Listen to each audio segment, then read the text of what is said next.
We're here in London at the ITF cabin crew meeting, and one of the items on the agenda today has been toxic fumes and how potentially they might impact on cabin crew. I'm joined by Charlie Bass, who tragically lost his son Matt 3 years ago. Charlie, thanks so much for speaking to us. Tell us what happened to Matthew. Basically, he went to sleep one night and didn't wake up. He'd had some ill health problems before, but nothing that was significant. They thought he may have had Crohn's disease and maybe some digestive problems. He'd had some melanomas, but nothing that was significant. But in the last 3 months before he died, his health had started to deteriorate slightly. When the post-mortem was done, they couldn't find anything wrong with him. Didn't have Crohn's disease. There was nothing obvious on why he died. But we had been informed by a group that works quietly in raising awareness of toxic cabin air that may have been the cause of Matthew's death. So we had a second post-mortem carried out 24 hours later.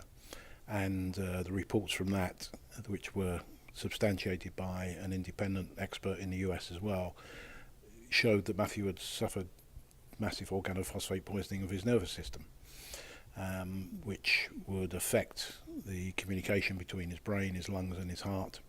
And he'd also had tissue damage in his brain and tissue damage in his heart, which is consistent with organophosphate poisoning. The first question people ask is, well, where did that come from? Organophosphates are in pesticides, they're in chemical agents, they're in nerve agents. Matthew didn't handle nerve agents or chemical agents, he didn't handle pesticides, but they're also in aircraft oil, and he did fly for 15 years.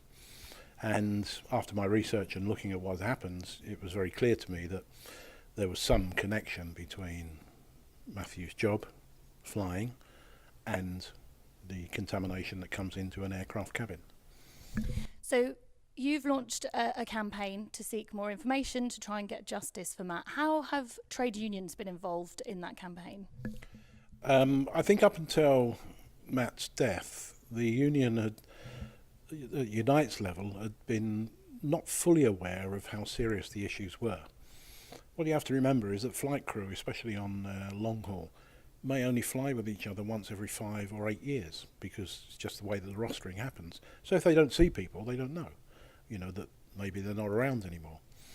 And also that reflects in the union as well, because the union doesn't recognise, you don't have the workforce static in one place where people keep saying, well, where's that person gone and what's happened to them? Once the union recognised what the issue was, and that was through Bass's pushing up and Unite, they then clearly said something had to be done about it. And that's when they stepped in to fund the legal battle for Matt's case, which now has over 100 crew from different airlines around the UK being supported by Unite in their legal battle for this issue. Now, my son's preliminary hearing was 3 years ago for the coroner. His hearing still has to come up sometime this year to determine his cause of death, and until that happens, his cause of death still remains officially as unknown. I think unofficially a number of people understand why he died, but knowing is one thing, proving is another. That's where the union comes in protecting its members, fighting for its members, and making sure that they can stand up against the larger organisations. If it wasn't for the union, I would be sitting on one side of the table looking at some of the biggest companies in airline industry in the world. I'd be sitting there with Boeing, Airbus, British Airways, government, you name it, sitting on one side of the table and me on my own on the other. Now we have Europe's biggest union sat next to us. That's changed the attitude of the people sitting on the other side of the table. Charlie, thanks so much for talking to us. Gemma Walker reporting from the ITF cabin crew meeting in London.